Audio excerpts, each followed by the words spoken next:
A warm welcome back to 40-Minute Mentor, the podcast on a mission to raise aspirations and inspire the next generation of category-defining founders, all in just 40 minutes. Over the years, we have been very lucky to have some of the very best investors appear on our podcast. But some of you may not have been around since the very start of our podcast, so we thought we'd pull together some of the very best bits of advice we've had from VCs from the depths of our archive. Today, you'll be hearing from the following 40-minute mentors. Leila Zegna, founding general partner of Kindred Capital, Hannah Seal, partner at Index Ventures, Pippa Lamb, partner at Sweet Capital, Ian Hogarth, partner at Plural, Antoine Nussenbaum, co-founder of Felix Capital, Cleo Sham, ex-partner at Stride.VC, and last but by no means least, Jack Warner, co-founder of Ada Ventures. All of the above are incredible investors, and I really loved interviewing all of them. But once you pull all of their advice together, it makes for an extra powerful conversation. So make sure you have your notebook at hand, as there's going to be plenty of great advice and mentorship in the episode ahead. I really hope you'll find it as interesting and inspiring as I did.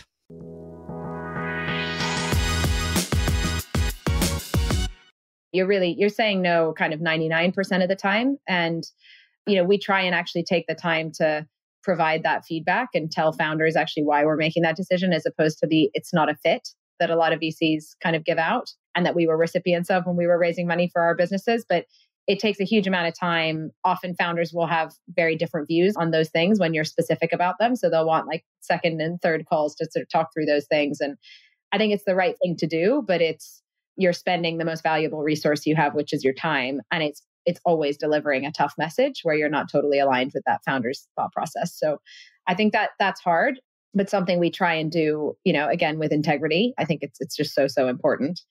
And then I think the hard thing for me personally in being a general partner in a venture fund is that the feedback loops of, are you any good at this job, are really long, and you get lots of false positives and negatives along the way. So I had thought, because I was a founder previously, as many of us at Kindred have been, and I thought, well, those jagged edges of up and down, it's just relentless. And it is so, I have a stomach ulcer from building my last company. And I was like, this is great because we'll have this portfolio. So we'll have 30 of them in a fund, and that will just like balance out all the highs and lows.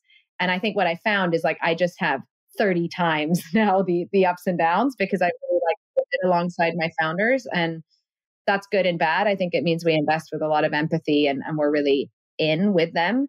But, also I think you've got to manage kind of your own psychology as an investor and hopefully your longevity of doing it for many decades. So I think that's the other hard thing. It's really around impact. We want to back companies that are going to have this enduring, long-term, lasting impact in their category and sort of change the world for the better. It sounds cheesy, but Multiverse is an example you just gave. It's a phenomenal business that transforming education, transforming opportunity, giving people from diverse backgrounds the opportunity to get jobs they would have never thought were open to them. So that's really sort of the vein in which we invest, and the types of founders that we look for, as I said earlier, is, ambitious and hungry and smart, but also really have that mission and are in it for the right reasons because they really care about what they're doing.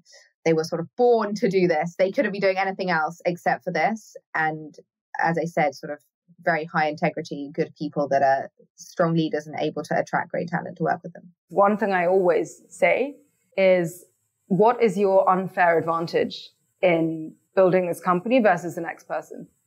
Because actually at the seed stage, it's sort of 5% idea and 95% ability to execute. Mm-hmm. Because, when you're first starting out, you actually don't really have a competitive advantage versus the next person to come and do that. So really try and have it clear in your mind when you're going to speak to that investor, what is the reason I will succeed at this versus the next person? Interesting. Because that will really then help the VC get excited about not just the opportunity, but why you're the team to do it. The thing that makes Plural a little bit different, I think, to sort of venture capital as it's kind of often practiced nowadays, is that we are very mission first. So we're basically saying, let's take one of these unemployables and have them basically identify a mission that they are extremely personally compelled by, like to the extent that they would consider joining the company or founding the company. So there's a very high level of intrinsic motivation. And then the time that they will spend with that company is much, much less bounded than a VC fund. So they could spend, say, a day a week with that company if they wanted to really try to change the outcome. And the idea is if you have that intrinsic motivation for the mission, you're going to just work a lot harder to try to do something and a lot more creatively and with a lot more heart to change the outcome of that business. And so I think that traditionally VC tends to be sort of start with the question of, can this make a lot of money? Whereas we tend to start with the question, do you really care about this mission or not? But when you go back over the history of kind of investing in startups, there are obviously examples of kind of investment entities that did actually do things a bit like that. So I think Y Combinator early on and now, really ultimately was very much focused on, really, really changing the destiny of companies. If you go back to the earliest venture capital, like, Arthur Rock and Fairchild Semiconductor, Arthur Rock, when he invested in Fairchild, it was 6 or 7 incredible physicists. And they basically came to him and said, look, can you help us find a job somewhere? And he said, no, let's start a company and you're going to own it. And we're going to get some external capital for it. There's going to be an options plan. And he basically, brought this very creative, generative energy to the process that was much less like a financier and much more like a builder and a creator. And so I don't want to sort of spend too much energy arguing whether we are or aren't a VC, but I do think we're trying to do something that is where the core motivation starts somewhere else, which is right. What's something where you really want to make a contribution to the mission? In terms of why Europe needs that, I mean, I think that Europe will really benefit from more really hard missions being accomplished here.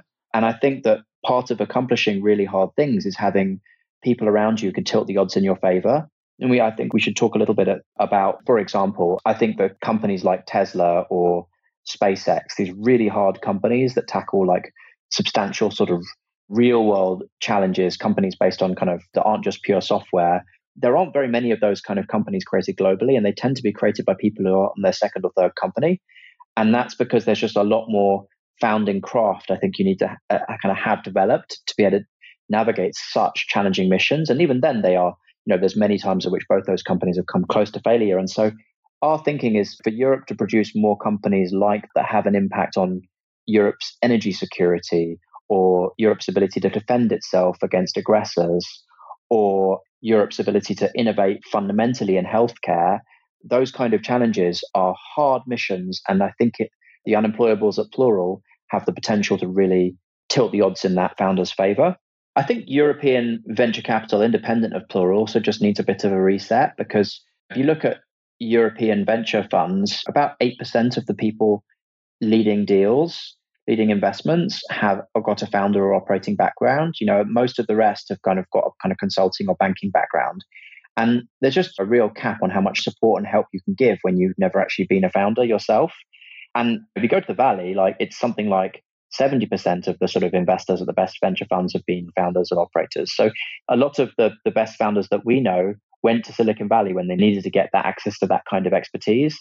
And so I think Europe in general just needs more kind of founders and operators to sort of play this kind of mentoring and investing role. Kindred tends to invest in founders who are like scratching their own itch. They have such a deep kind of insight layer, but also like the depth of motivation for why they are trying to solve that problem. As I said, like even the foundation of Kindred, right? We had all had those experiences, good and bad, raising money for our companies. And we were the customers of venture capital. And it's like, you want to bake that insight layer into, well, what's the venture firm that I would have wanted to take money from? And if I had a magic wand, what would that look like for an experience for a founder? And caring enough to do that for a few decades. So it tends not to be the opportunistic founder who sees, a high margin potential in a company or in a space that's like unexploited, but is sort of learning about that space for the first time. Or there are people who just want to be a founder and they don't know what they care about working on yet. And I think there are accelerators and programs and things that like help those people find ideas and find other co-founders that they might do things with. And it just tends to be a lot less like the archetype that we invest in, for right or wrong. Great companies have been built that way. So like Gaia, because I mentioned them before, the founder of the business, him and his wife went through 4 failed cycles of IVF. And we're trying to make this like really difficult decision around, do they go for a 5th cycle? And, he was a quant by training and background. He'd been at Goldman for almost a decade. And he was like, well, let's figure out what our personalized individual probability of success is if we go for a 5th cycle. Obviously, he asked all the experts and no one could tell him, right? It was very generic.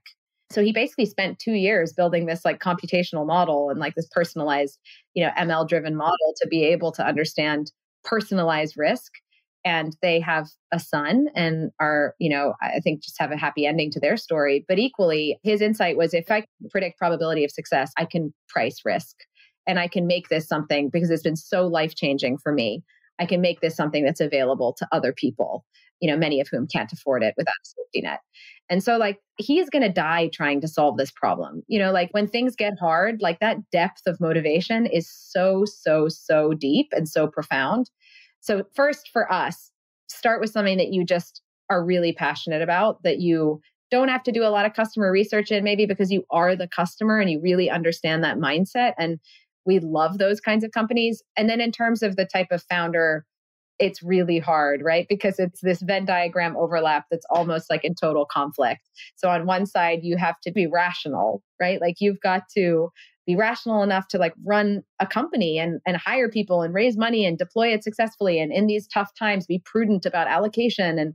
But you also have to be irrational. You've got to have this irrational hubris, in our opinion, because on the road to building a multi-billion-dollar company, you're going to get like a $50 million acquisition offer, which pays you like $10 million for your 2 years of work. And then you're going to get like a $250 million offer. And like, you're going to have to say no. It's the kind of founder that's like, thank you, Google, but like, I'll come back and buy you one day. Like that is a crazy thing to say. You kind of need someone to believe at some level and at some sort of depth in their core that they are capable of that. And that's kind of irrational. So I think we're looking for the irrational hubris, but with enough rationality to run a business. And it's hard, but when you find it, it's pretty magical. So that's what we're looking for. There are some, pragmatic advices which you will hear all across the board is, you have to manage your run rate accordingly. That comes first. You need to make sure more than ever that you have a clear alignment with your closest source of capital, which have more probably the investors you have in your cap table that you have on board. So more than ever, this is the time to have a clear dialogue, to align them around the table and to make sure that they are supportive in the plan you have in mind. Having said that, I think I see a lot of entrepreneurs trying to be too tactical almost, and sometimes forgetting what matters the most, which is building a great business, building a product that your end user will love. And right now you can compromise the truth is that you can compromise on growth, on acquiring growth, on spending on acquiring growth, and focus more on building a real business, a great business. And that comes with, having retention, if it's a SaaS product or consumer product, having repeat, having just clear sign of customer love and making sure your proposition stands apart in your category. I think it's also an opportunity actually in current downturn to reshape the culture you have internally. A lot of these companies have been going through a unique stage of growth where the access to capital was very cheap or easy, and things are changing. And naturally, when this happens, the culture can be impacted in some of companies where just everything is easy. And when everything is easy, you fight sometimes less. So the fighting spirit, the kind of commando spirit kind of erode a bit. The venture industry is a very specific industry where it's with a stigma of go big or go home. And people tend to feel there's almost no middle ground. And I think if you want to go big today in a market downturn, more than ever, you need to have a team that is ready to go at war, is ready to fight. And the downturn can be a way for you to reestablish leadership and to be able to reshape the culture internally. So you have proper fighters aligned with the mission and the next step for the business. I think everyone has their own mental frameworks when it comes to investing. So I'll share the pieces that I care about. I think first of all, is this a great founder? Right? And I think that's quite a broad generic term, but for me, I specifically look for people who grow and learn fast. And you can often, tell from looking at their trajectory in the past, whether they're humble, whether they're self-aware, are they hungry, are they resilient? If they founded a company or worked at a scale-up before, then even better. But generally, the founder quality piece matters a lot. And then secondly, I think, does the founder or the founding team bring unique insight about a problem or an opportunity that they're trying to address? And that, again, comes from conversations with the team, but also just digging into the space. And then are they addressing a market that is inherently interesting? it big? Is it well positioned for the future? And I think a lot of investors talk about, TAM being something that is easy to get wrong. It's also a bit of a trap to overly focus on nailing the addressable market size. So it's less about nailing the exact TAM, but it's kind of about whether the company has an opportunity to go into adjacent spaces, or, are there waves that they could ride that expands the market itself, right? That naturally changes the TAM. And so just understanding the dynamics there is really important beyond the TAM itself. Just like to have a very human and casual, conversation, and not be overly formal, and be able to dynamically just have a good discussion about the business, and also hear the story of the founder. So understanding, why the founder cares about this problem, what is his or her personal story, and what led them to do this is always really interesting and important. So personal motivation, right? And then be able to explain the business in a very simple language. Like, imagine explaining the business to your grandmother, and is it easy for somebody to understand how it would work? And then the important part, I guess, for an investor is just understanding how the business would get really big, right? And how and why do you think this is going to get big, and why now? And then I guess advice in general would be just being careful and being a bit more strategic in choosing which funds you want to talk to and work with. Sometimes, there's funds also proactively reach out to founders, and especially if they've heard good things about you or your company. So you could be flooded by inbounds, right? And in those moments, it's easy to be reactive.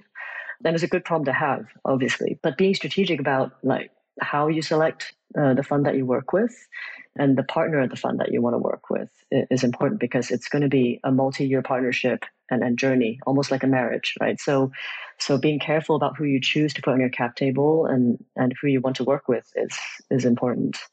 So on that point, getting founder references is something I would always advise founders to do. So speak with a couple of founders that this fund has backed to understand, whether they are delivering the value that they promise, and what are they like as partners, and what can you really get from working with a fund. Right? So before you take money, I always advise getting references from founders in the portfolio. I like things where there's some kind of frontier being explored by the founder. That's one thing I really love to kind of get involved in, because I just find it really makes me feel alive to be involved in those kind of companies. And the other thing is, missions with a very, kind of, that could make a very substantial contribution to tackling some of our sort of largest challenges. So climate is one area. I've been a very active angel investor, and I like businesses that could sort of potentially scale to, for example, removing a gigaton of carbon from the atmosphere, or transitioning some very hard to abate area of the economy to a sort of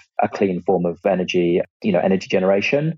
So that's the sort of thing that I like. But usually the businesses that excite most VCs, unfortunately, are probably not the right business for me. I like stuff that's a bit more weird and frontier, and maybe a bit more overlooked by sort of traditional investors. And in terms of how I like to get involved, I like to get involved really early on when everything's really messy, and just help to figure it out. Spending quite a lot of time in the weeds with the founder and helping them kind of deal with all that mess and kind of clarify and simplify until we figure out what will really work. The pattern are fairly similar. The founding team will come ahead almost of a proposition for us. And that's why it's kind of the best scenario is really to be able to analyze patterns by getting to know the founders well ahead of time, and being able to see them around over 6 months, 1 year, 2 years, to be able to assess really the kind of level of intensity, commitment, ambition they have towards what they're building, and also authenticity somehow. So the ability, being able to assess the capacity to build a trusted relationship. This is our long journey, long partnership. And, we are here to return a lot of money to our investors, but we are also here to experience very unique journey from a human perspective. So the trust is very important. And then when it comes to a business model, I mean, when we assess businesses, I think like every firm, we would assess the scalability, the defendability of a business model, the ability to build this kind of brand that's going to resonate and emerge as an authority in the category we're going after. And then our genuine capacity to add value. We're not a generalist firm, so it needs to be in our themes. It needs to be something where, if it's in our themes, naturally, we should be a relevant partner. But Otherwise, we don't have to fight. We don't have to be opportunistic on trying to stretch ourselves in the air other categories, or because ultimately that could dilute our brand and what we stand for. So a great way to test this is how relevant we're going to be to display. And if we're not, we're not. To oversell can be also some kind of flag. Something I see, which is more on the very early rounds, which I found very clumsy, is the pitch deck where someone tried to, when the founders try to project return for you. So they have a slide with a return analysis about you're going to make a 10x or 35% IR in 10 years' time. We're here to be dreamers, actually. When we get in early in a company, we really want to project the best outcome possible, the biggest outcome possible, and make sure that feel that we can even help the founders to move the goalposts even further throughout the journey. And when someone is already showing perspective on return, it's somehow someone thinking already about the exit. And the idea also simply that when you're at the very early stage, you have no clue about what's going to happen. So most probably the exercise you put is not very tangible. Every no gets you closer to a yes. So we sort of embrace the no's. We kind of flip the no's into sort of a positive, because we knew that we had to get a certain number of no's. That would mean we'd get to a certain number of yeses. So I think that's one tip. I think just having an outlook. I wrote a journal. I had a relationship, obviously, with my business partner, Matt, where we would kind of lift each other up when the other person was down, and we just had this kind of amazing balance. And I think that sustained us, because it is an incredibly grueling journey. Mm-hmm. We were told at certain points that women couldn't make money, that this fund would be a philanthropic exercise. It wouldn't actually ever make money.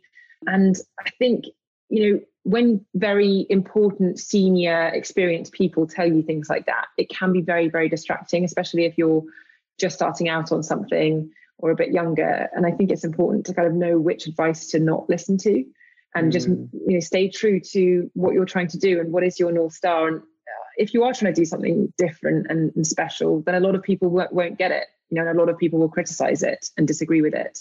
So it's almost kind of part of the journey. And I had a sticker on my laptop when we were fundraising that just said North Star. That was just a reminder of what we were trying to do and why we were trying to do it. And that really helped me to just stay focused on the goal and on the mission, and not have my head turned by people who just undermined it and criticized it. There is definitely more that needs to be done, and it's nowhere near as representative as it should be.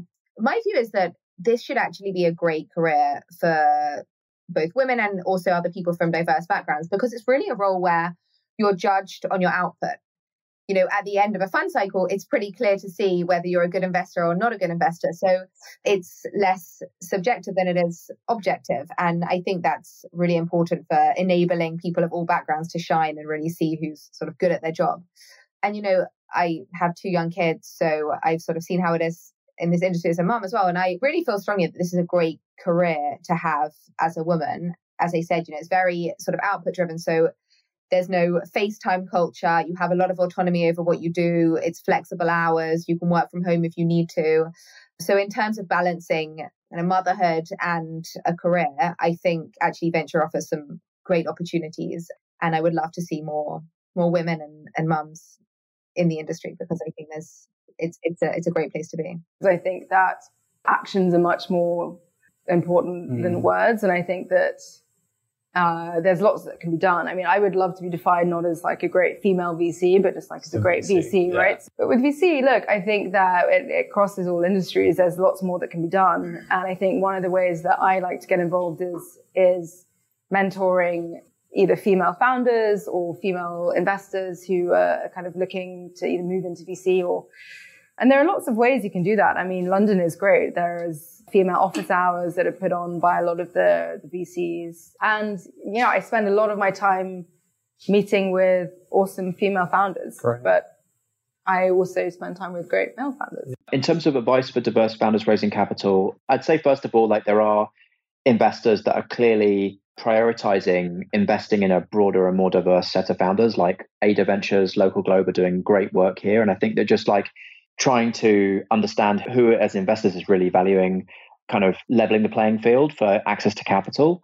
The other general piece of advice for raising capital that applies here is just building relationships with other founders, peer-to-peer relationships with other founders alongside you in the journey. If I've invested in a founder that I really respect and trust, having worked with them for 5 years, and they refer me to a founder that they respect, who having worked alongside them as a peer, that's going to stand out.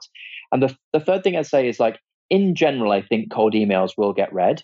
And the reality is there's a lot of them. And I think making the effort to write a cold email that really clearly understands why that person is the right fit for you. I mean, I'll get people cold emailing me saying, I'm building a SaaS company focused on KPIs for product management teams. And that, that could be a great startup, but it's totally and utterly not the kind of thing that I'm interested in investing at the moment. And so I think being very targeted, and if you're going to do cold emails, which does work, I've invested off the back of a cold email, I would say that you kind of need to just do the work to actually find an investor who clearly cares about your mission. VC recruitment has been so a black box. It's been nepotistic. It's basically been, if you went to these 3 schools and have this MBA, and, unfortunately, incredibly non-inclusive for a long time. And we're trying to change that at Diversity.VC with Future VC and many other sort of initiatives that we're doing.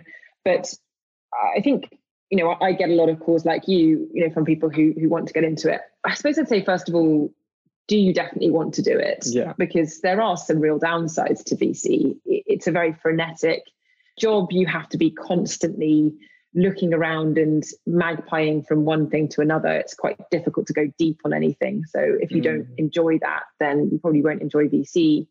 It can be quite superficial, I think, because of that, not going to kind of go that deep. So I'd really sort of challenge people on, is it the kind of glamour of it, or the sort of thing that you read about in TechCrunch, or actually is it something that you genuinely feel that you would, your whole personality and skill set lends itself to? But if you've made that decision and you definitely do want to do it, I think what I would try to do is just get started as soon as you can.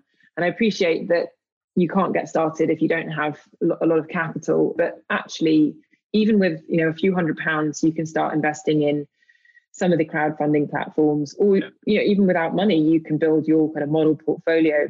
But so much information out there now, through AngelList, through all of these free platforms to get information like Craft, for example, you can identify companies, build that model portfolio, and then over time you'll get to share and refer companies to VCs. And I think that's the best way to kind of get in front of VCs, is to say, I've seen your thesis, I've seen what you're looking at, and actually here are 3 companies that I think would be a really, really good fit for you. And I just think that's always going to be interesting for a VC, because you're always wanting to find this sort of uncovered deal flow. So do that. And then I think about, what is it that is your edge? What can you bring to a fund that is unique? And quite a few people who've got into VC have specialized in different content marketing, for example, Harry Stebbings or Jenny with Think Testing. So, can you build a newsletter? Can you build a profile around a certain subject area? And can you become a magnet for any entrepreneur that wants to start a company in that area? Because if you can, then you've done 90% of the work to getting a job at VC. I think 5 years ago, this wasn't even a conversation that was being had at any level. No.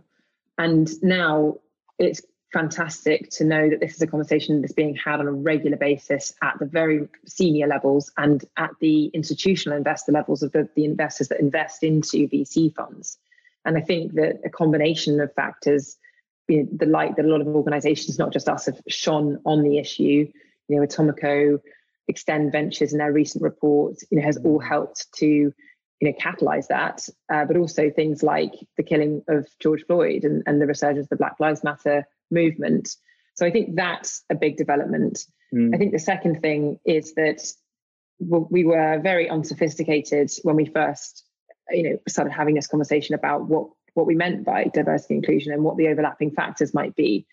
And I think that's evolved as well. And I think now we're much more aware of the fact that, socioeconomic mobility plays a huge role in the success rate of companies, or in the ability to even start a company.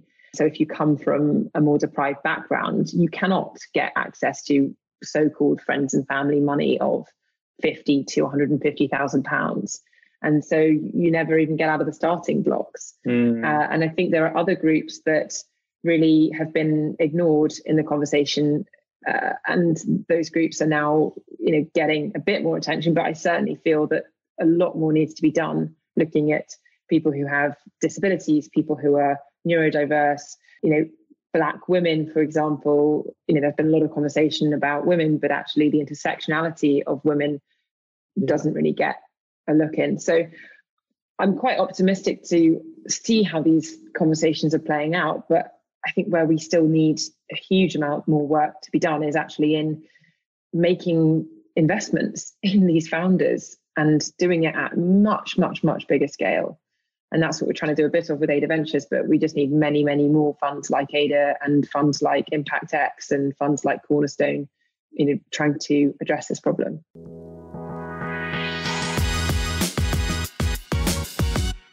Thank you so much for tuning into today's episode. I really hope that you found it useful and inspiring.